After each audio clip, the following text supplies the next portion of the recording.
સુરત શહેરમાં ચારેકોર પાણી જ પાણીના દ્રશ્યો। ભાટીના મુક્તિધામમાં પાણી ભરાયા। વિસ્તારમાં આવેલી ખાડી નદી બંને કાંઠે વહી રહી છે। ખાડીના પાણી ઘરોમાં ઘૂસતા લોકો પરેશાન થયા છે। ભાટીના મુક્તિધામમાં વરસાદી પાણી ભરાયા છે। ચારેકોર પાણી જ પાણીના દ્રશ્યો આપ જુઓ કે જ્યાં ખાડીના પાણી ઘરોમાં ઘૂસ્યા હતા। લોકો પરેશાન જોવા મળ્યા। સુરત શહેરમાં હજુ પણ વરસાદી પાણી નથી ઓસર્યા।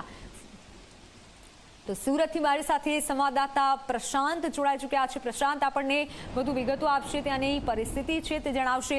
પ્રશાંત, હજુ પણ પાણી નથી ઓસર્યા, 2 દિવસ થઈ ગયા, તેની પરિસ્થિતિ કેવી છે? લોકો શું કહી રહ્યા છે? શું તંત્ર તરફથી મદદ મળી છે ખરા?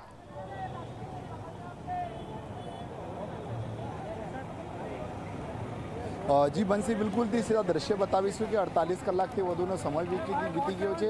આ ભાટેના વિસ્તાર છે, 1000થી વધુ મકાનોમાં જે છે પાણી ભરાયા છે। હજારોની સંખ્યામાં લોકો જે છે ઘરમાં કેદ થઈ ગયા છે।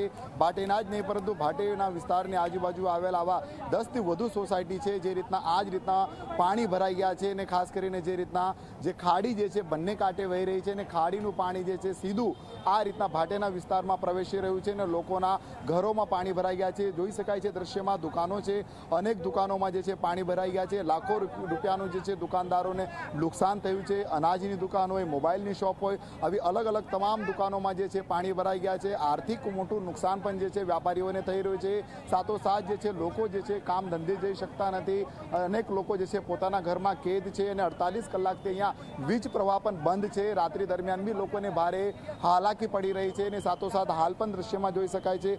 બીજી બાજુ દ્રશ્ય બતાવીશું કે આ મુક્તિધામ હિન્દુ સ્મશાન ભૂમિ છે। સ્મશાન ભૂમિના આખો રોડ જ પાણીમાં ગરકાવ થઈ ગયો છે અને સ્મશાન ભૂમિમાં બી કમર સમાન પાણી જે છે ત્યાં ભરાઈ ગયા છે અને આ જે હાલ સ્મશાન ભૂમિ જે છે બંધ કરી દેવામાં આવી છે, કારણ અહીં લોકો આવી શકતા નહીં તે એટલે ભાટેના લિંબાયત, ડિંડોલી, ઉધના, પાંડેસરા સહિતના વિસ્તારોના લોકોને જે છે અહીં સ્મશાન ભૂમિ માટે બંધ રાખી દેવામાં આવ્યું છે, કારણ લોકો અહીં પહોંચી પણ શકશે નહીં। કારણ હાલ જે દ્રશ્ય જોઈ શકાય છે આખું ભાટેના વિસ્તાર, આ પરિસર છે, પાણી જ પાણી જોવા મળી રહ્યું છે। અને જે રીતના સુરત સહિત દક્ષિણ ગુજરાતમાં વરસાદ વરસી રહ્યો છે અને વરસાદને લઈને વિવિધ વિસ્તારમાં પાણી ભરાયા છે અને સાથોસાથ આ પાણી ભરાવાની સાથે એક તરફ ખાડી બંને કાંઠે વહેતી થતાં ખાડીનું પાણી પણ જે છે નીચાણવાળા વિસ્તાર હોય કે ખાડીને લગોલગ આવેલા અલગ અલગ સોસાયટીઓ હોય, તમામ સોસાયટીઓમાં જે છે પાણી જ પાણી જોવા મળી રહ્યું છે।